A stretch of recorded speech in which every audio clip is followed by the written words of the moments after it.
Hi, everybody. What happened? Oh, okay, I'm here.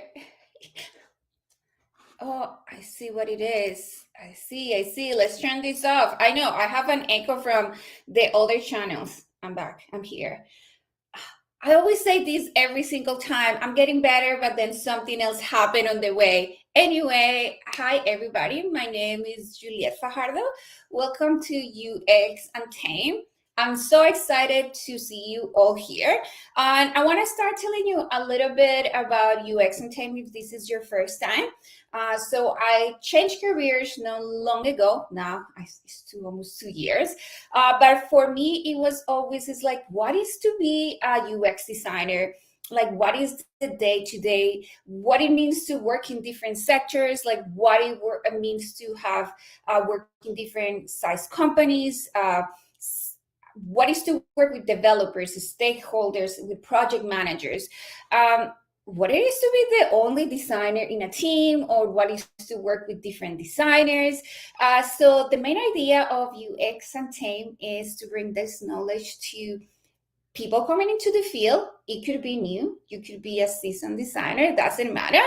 Again, the idea is inspire people with their stories, with their struggle, with their wins, and that's why I always bring guests to UX Untamed so they can share their side of the story.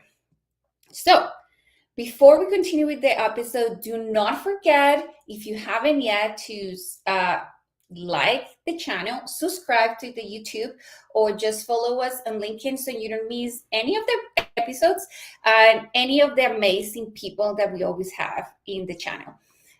So for today's episode is why research is so important in design process with Lina Nika. So she is a UX researcher and a design associate at, I hope that I'm saying it right, Orfium. She is to a research assistant at Niantic and Rick Geo Games and Media Research Lab. I think she will do a better job than me than saying all these names. So let's just bring her in. Hi, Lina. Hello, everyone.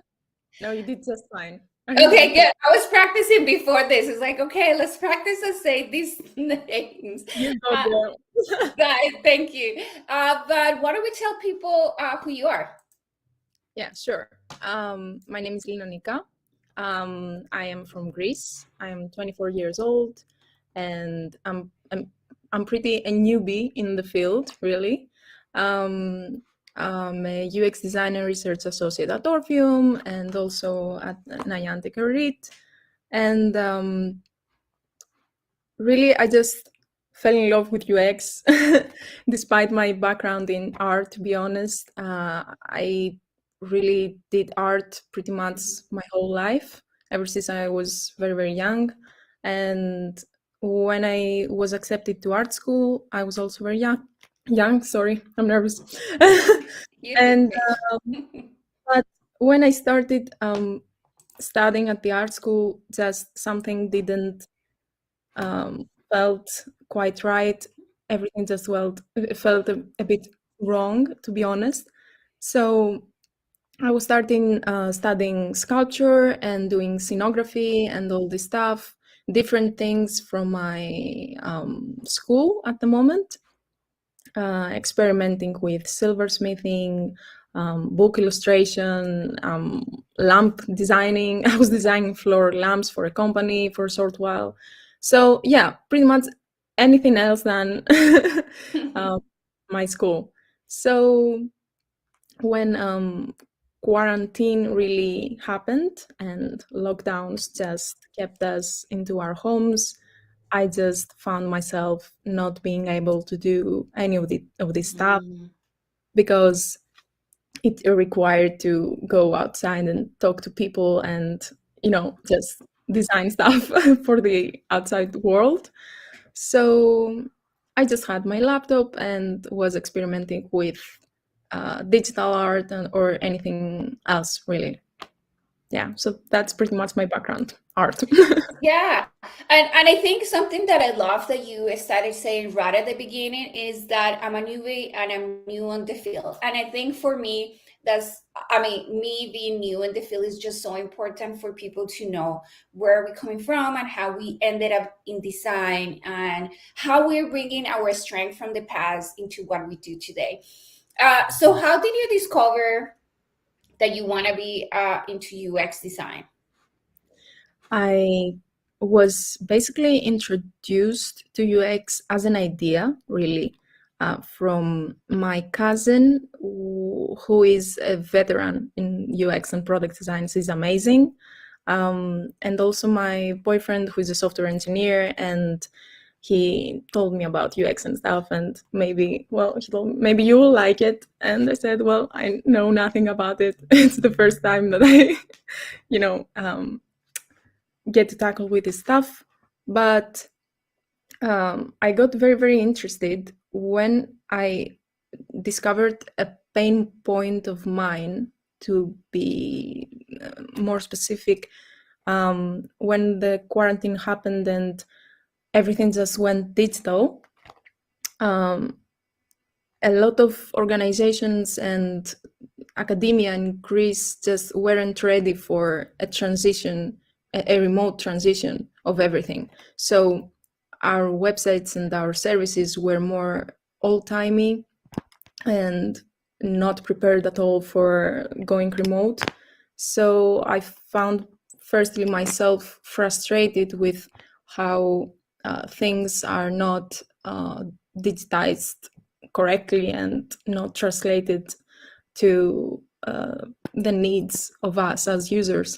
So this actually inspired my spark for getting to learn more about what usability is, what ergonomics are also, because ergonomics was something that interested me when I also created jewelry. You need to create something that is beautiful, but also something that someone will wear and it's not going to hurt them in any way. So ergonomics is a big part of that.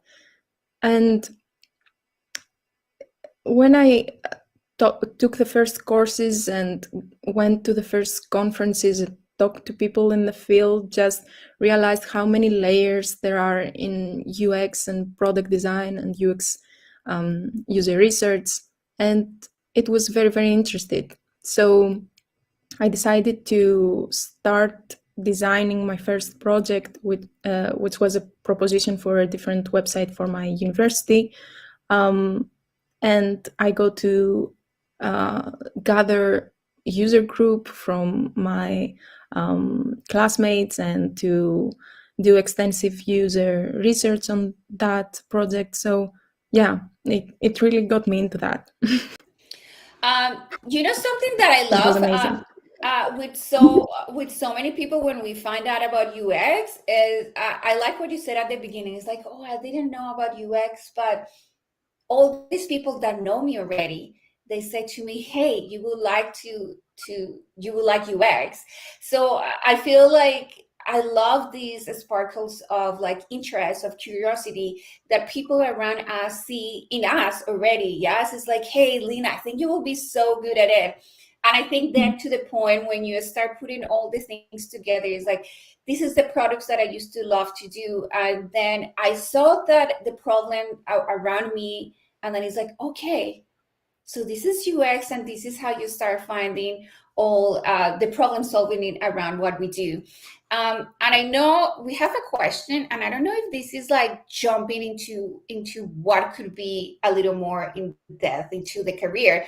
But Mike is asking us is like, what are the similarities between developing art and working with interface and products? And I love this one because I feel like that would be like a good jump for what is coming next. Yeah. Well, the similarities. I was more focused on the differences, really. So I want to talk about both, really, because they are interconnected, I believe. Well, one big similarity, of course, is that if you are visually proficient in art and you can express yourself visually, you can see patterns, you can see visual patterns, you know about rules, you know about color, you know about hierarchy, I mean, this also happens in art, but in a different way. So this is where the differences actually lie, is the motives between art and between design are completely different. Like when we are talking about art, the motives are more esoteric, they're more egoistical, to be honest. Like sometimes you really want to communicate something with someone else, and sometimes you just really want to communicate with yourself, so no one else is affected of that, unless you're doing interactive art or something like that. But when you're doing design, you're taking decisions that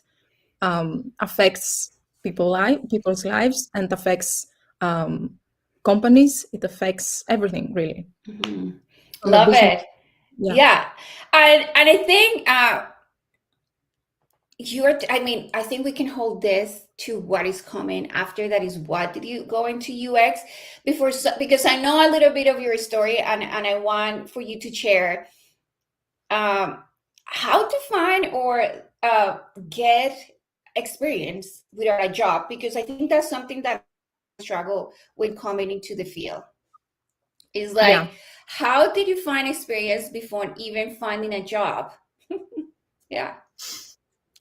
Yeah. I think that's the biggest pain point of new designers. Yeah. I mean, it's a pain point that doesn't really go away. Not only before you find your first job, but before you have many years of experience. Because Yeah. okay, you get your first job. I'm gonna talk about that right now. But even if you get your first job and then you want to move to another, you have NDA protected work. Mhm. So there's that. Mhm. For many years, you cannot advocate for what you have done. So you're stuck to your student projects or to your previous projects that are not NDA protected, and you can show freely. So that's the biggest pain point in general, I think, for a few years in your career. But I, in my experience, I just went very intuitively in the whole designing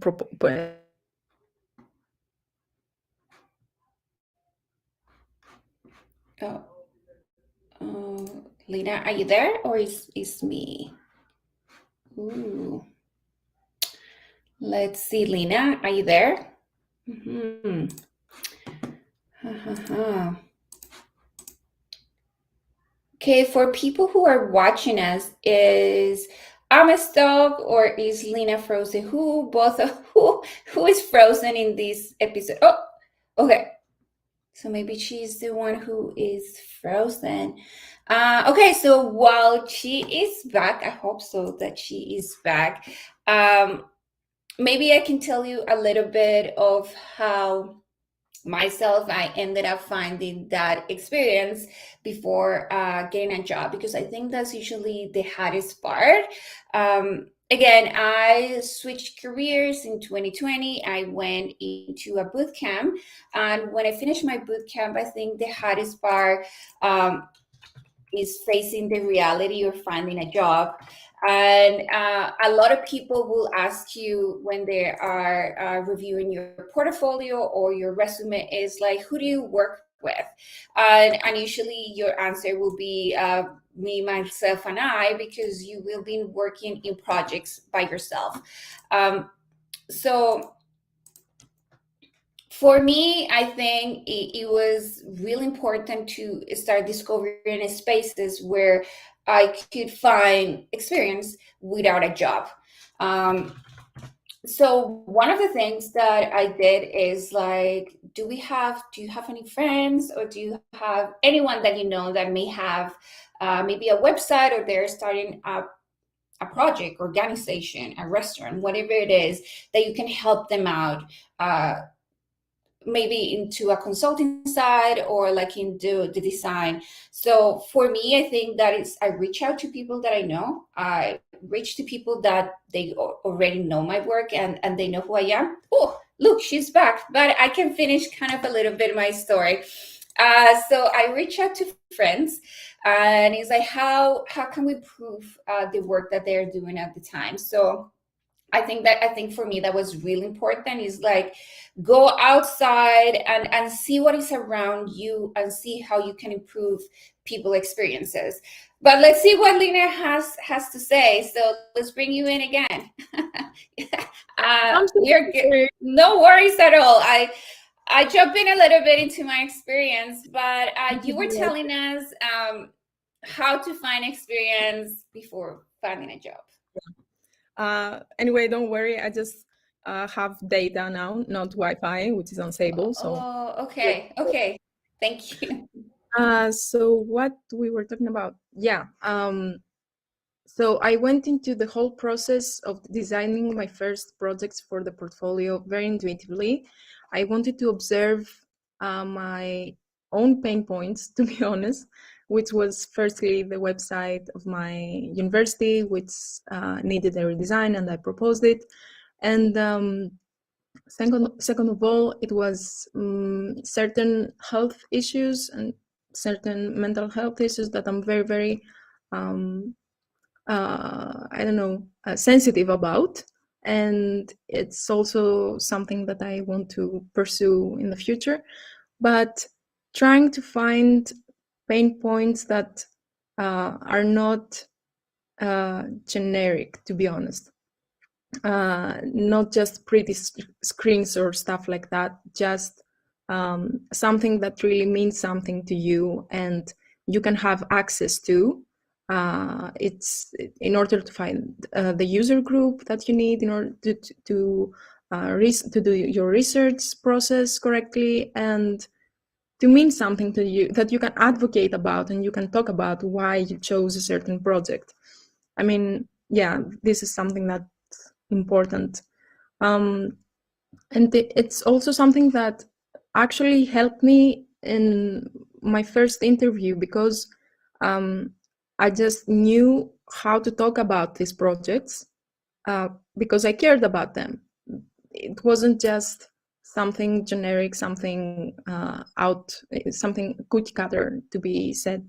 So yeah, finding projects that you care about and pain points that you can manage without being biased, that's very important. That's a different that's a different I think chapter. But yeah, that one. And talking to people. I Talking to love, people. yes, I love that part about saying, um, like, and when you were saying talking about interviews, talking about something that you really know. And I think for me, at least, that's something that helped me tons when landing my first job. I do work in the immigration sector here in Canada. Um, Mhm.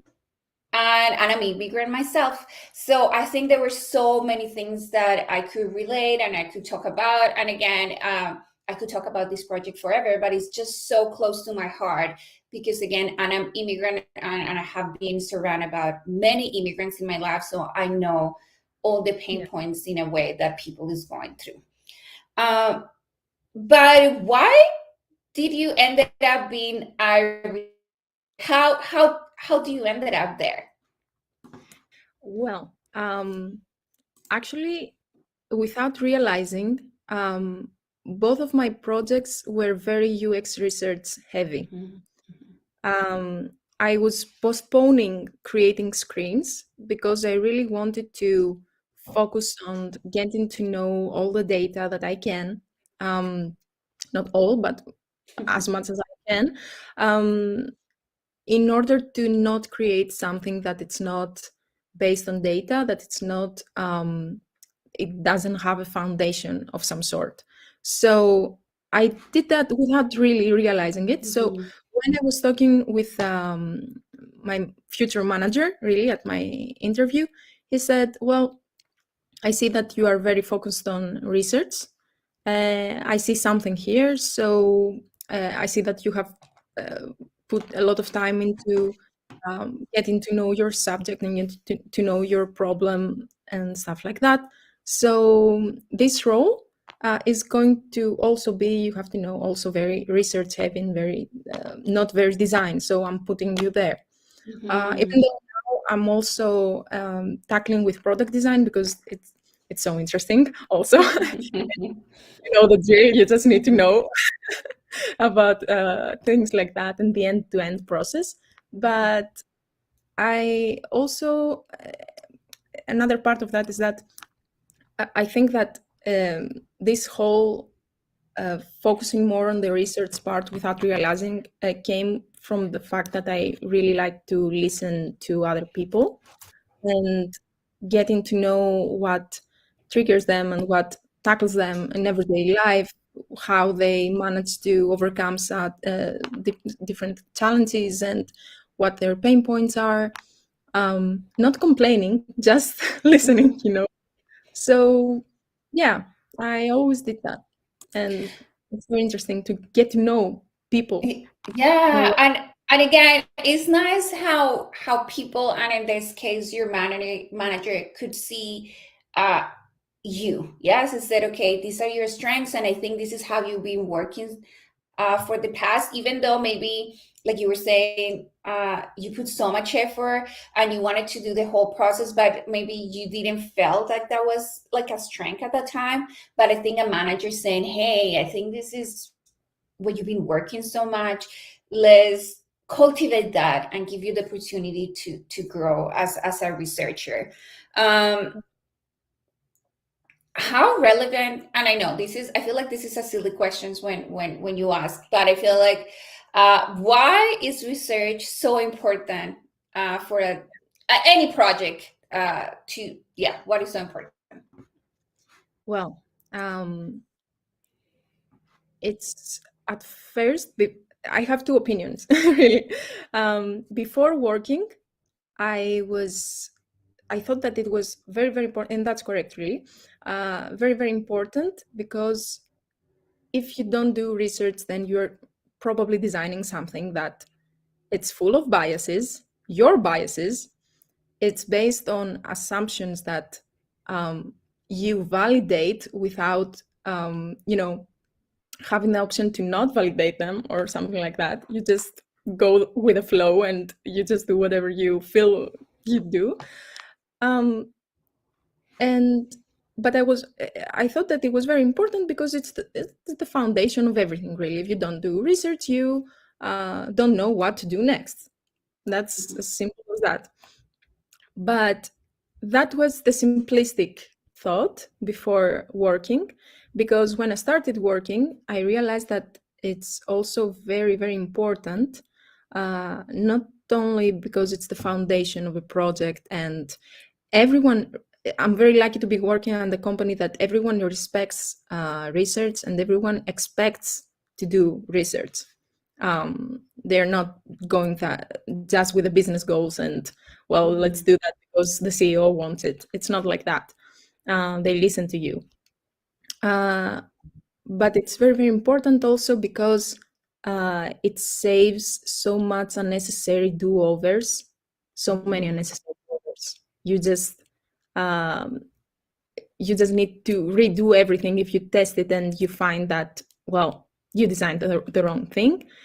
But also it helps you communicate with all the other roles in the company and all the other teams, because you have your data, you have researched it, and whenever you have to present it or to present later on the design decisions, anyone who might come up to you and say, well, why did you do that? Not just asking you, why did you do that? Why did you take that decision?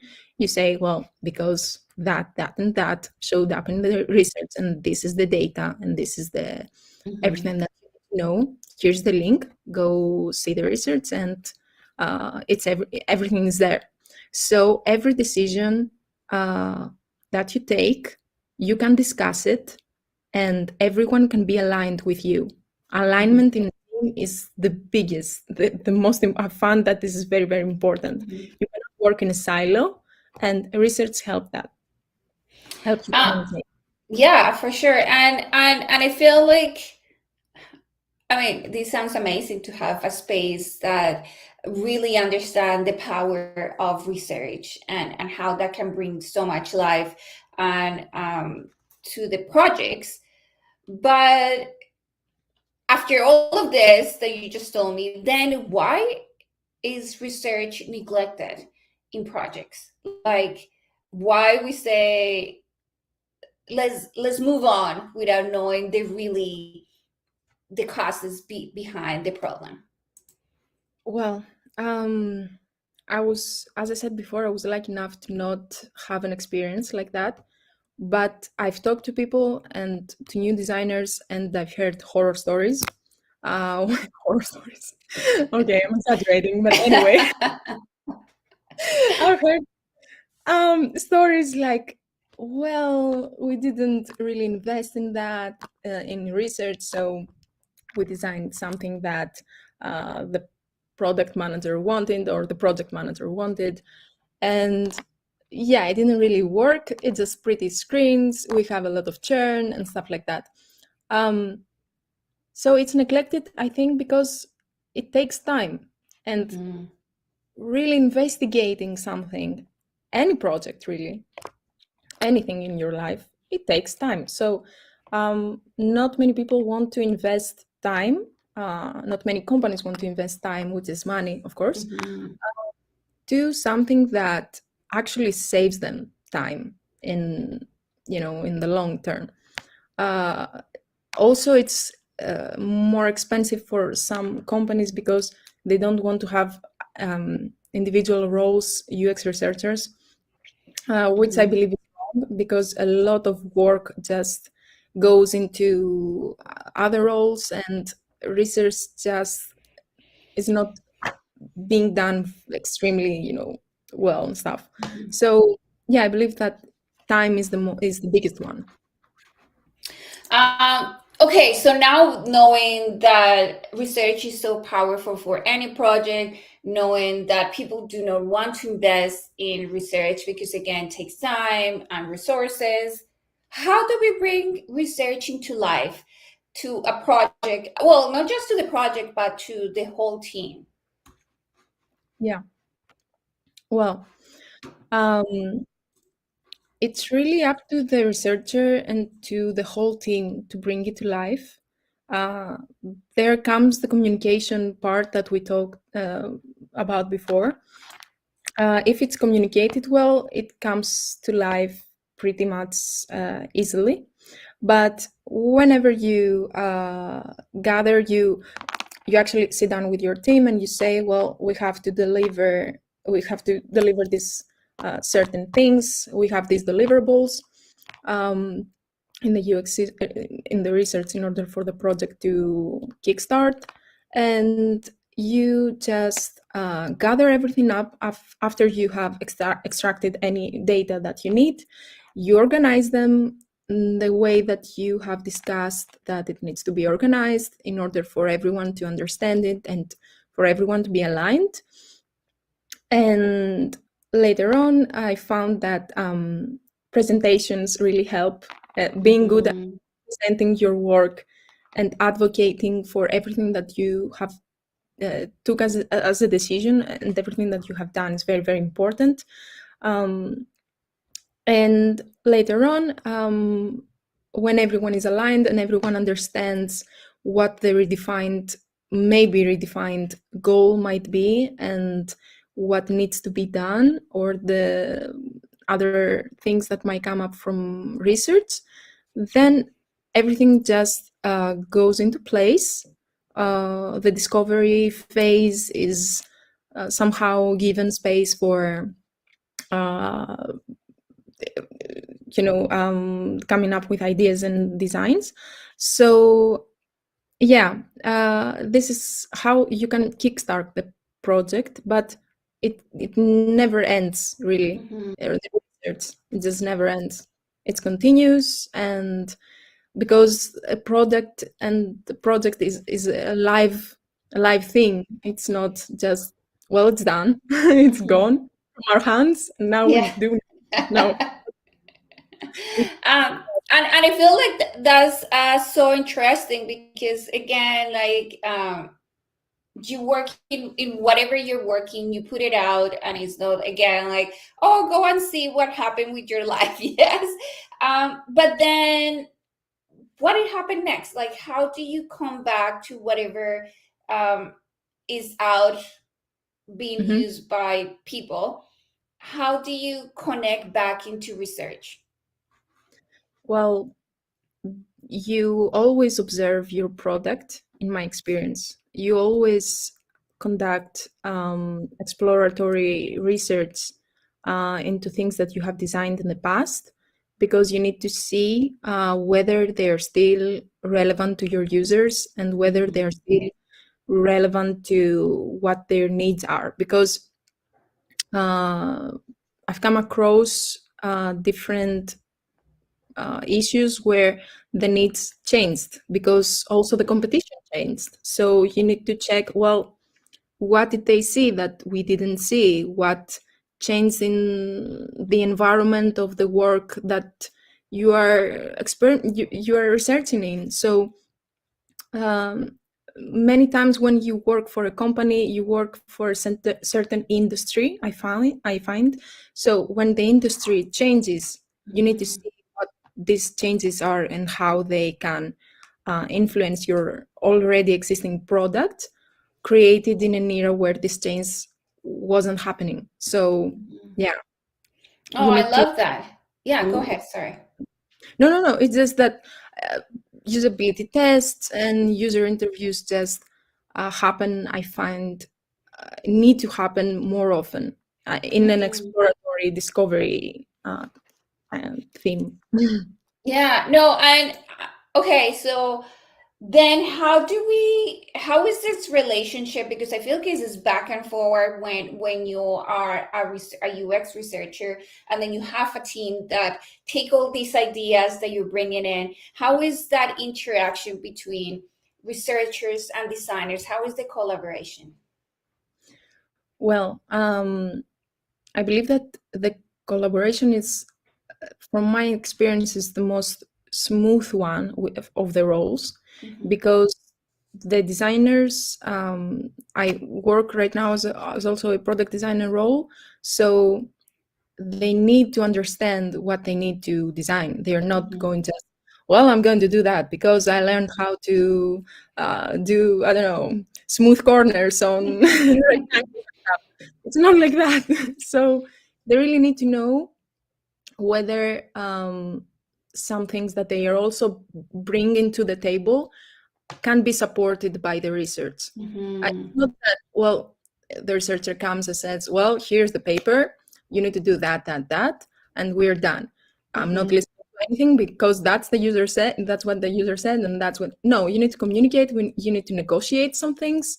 Not everything is going to come into, alive into the Hmm. project.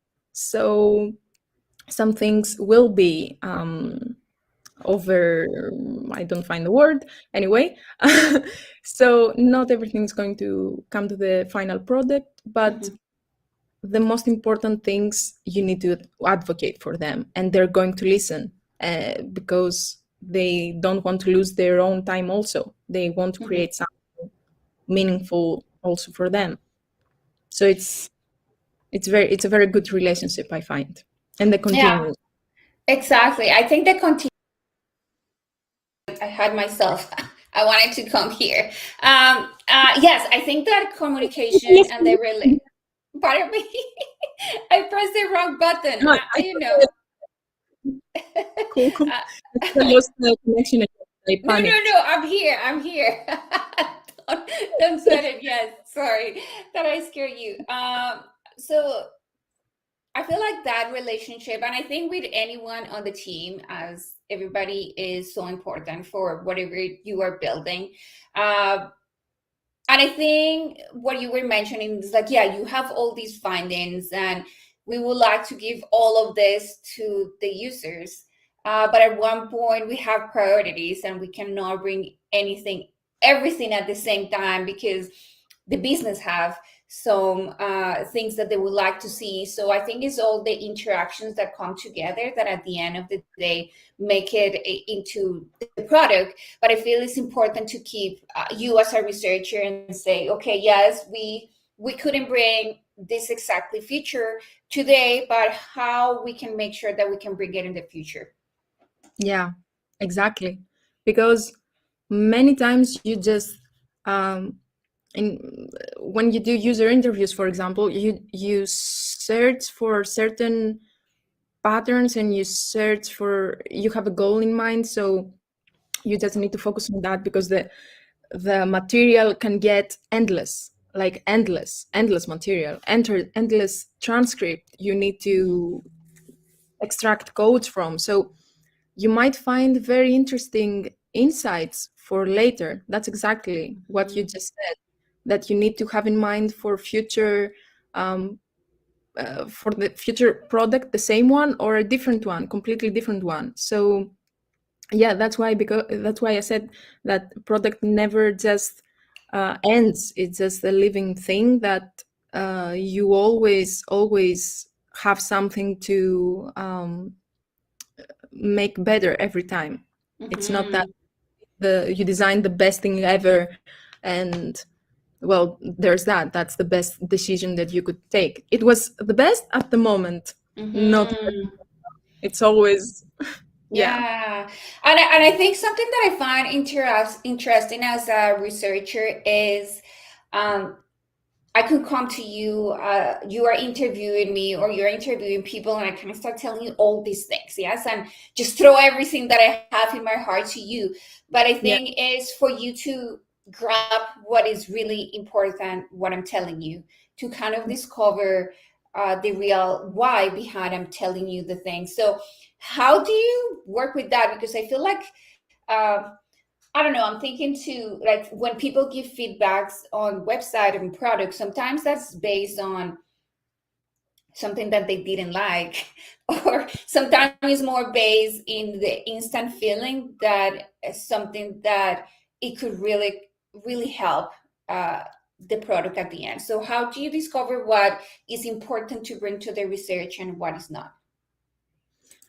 Well, first of all, that's pretty accurate, really. Sometimes we just rant about something, which is very important, because rant equals pain points. So you just gather Mhm. them up, so for future use. But I believe that you find what's really important. In my case, in the transcripts later on, after you Mhm. just listen to the person, you just ask the questions, you come up with some other questions at the moment that my I have observed my colleagues who are very experienced researchers do that all the time. They come up with the best questions because they know how to extract what's good for now to Mhm. so you just ask, you just listen in the first time, and later on you try to really understand why the person answered the way they did, what they might have in mind when the answer is not completely clear to what you're Mhm. asking. Which happened a lot in a certain interview. They didn't really answer the question directly, but they gave so much insight indirectly, which helped the project very much. But yeah, you need to have a goal that it's okay to redefine in the future, but you need to have a goal when you do the interviews, and you just try to recognize Mhm. what, for example, if you're investigating the jobs to be done of a certain role, of a certain actor, you need to find these jobs to be done. You need to find these pain points. You need to find these goals or these insights or opportunities that they might have, or suggestions. Um, and I believe in the importance of good UX research tools. Sorry, um, you need to have a good research tool to help you Mhm. really organizing all this material, because it can get very overwhelming very quickly and Mhm. very yeah. Yeah. Um, I'm throwing questions that I didn't write down for you, but what is that interaction between, because you are mentioning more design, more researchers in the team, yes? Like, how is that interaction between the team? Sorry, I didn't you said that researchers in the team? Or Yeah, you're how is the interaction between the researchers in the team?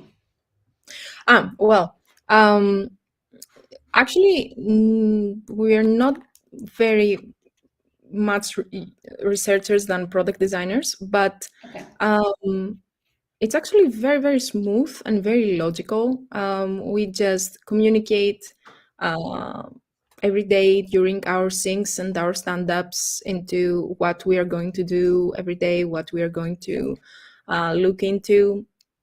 And whenever we feel like we have found something very important, we just schedule a meeting and we discuss about our insights and what we need to do next. But we use a lot of collaboration tools, really, like the tools Mhm. that I told you, because they can work asynchronously. You can just go there and see how the research of a certain project is going, and yeah, like that. Could A you lot of share the tools that you work with? yeah. Well, except for Miro, who I believe is very, very well known. Miro Hmm. is very good. Figma, of course, and we use a lot of. I don't know if that's advertising or something. I'm not paid for that. Yeah, we are not getting paid for this, so yes. But Dovetail, I find very, Okay. very interesting. It's an interesting tool, and you can actually get a lot of material and tag it, use tags and stuff. So, yeah, I find it very good. I want to use it for my personal projects also. Nice. For Okay, cool. That's good to know. Uh, I wrote a question that I didn't ask you, so we're going to finish up with that. Tell me a fun fact about you. oh my god, I love this one. It's like, I cannot skip this question. actually, it was the only question that blocked me Yes. because I was thinking a lot of stuff, and I said, no, it's not fun in the end. So, yeah, I cannot share it. Um, well, a fun fact is that when I was very, very young, my mother's job, she's a teacher, required us as a family to just travel around Mhm. Greece, certain different places and stuff. So I was living in an island, Skopelos, for Mhm. about 2 years when I was 8 to 9 years old, and the island life was just amazing. So a TV show, a very well-known Oh. TV show from Greece, came to our island in order to um, make an episode of traditional island dances, and I was Mm. one of the children that Oh. danced. Yeah, and that's also, pretty cool. and also the same island is where Mamma Mia, the movie, Yeah. with Meryl Streep, actually got. Wow. So we I were think there. I should change the question instead of fun fact, an interesting fact. But I love this. I feel like that's what blocks everybody usually, because I don't think it has to be fun. It just has to be something interesting about you. So I think that was a good one. Yeah. Yeah, I have a lot of fun facts, but they don't have a very good aftertaste for a podcast. Okay. I But see. Thank you. Thank you so much. Lina, again, thank you so much for taking the time to share about you. And anyone who is watching that would like to be like Lina, be a guest in UX and 10, please make sure that you DM me. I would love to know your story. I think every story is so powerful and it will inspire for sure someone somewhere in the world. So, Lina, thank you so much again. thank you so much, and I want to add to that that it's very important what you do, because you give a platform to people that Thank you. we're not seniors, we don't have tons of experience in our backs, we don't have specific background. So I felt by listening to your podcast that there are Thank you. people struggling, getting Mhm. their portfolio done, getting their experience before they get their first job. So yeah, it's very important what you do. Thank you so much. Yeah, and again, that's the idea. Every single journey and story is so powerful. Sometimes we do not believe that it is. But again, I feel like so many people will definitely got inspired to what you shared today. So thank you so much. For sure, we have more information about Lina somewhere over here. So make sure that you check it out. And everybody have a great rest of your day. Thank you. Bye. Bye. Thank you. Bye.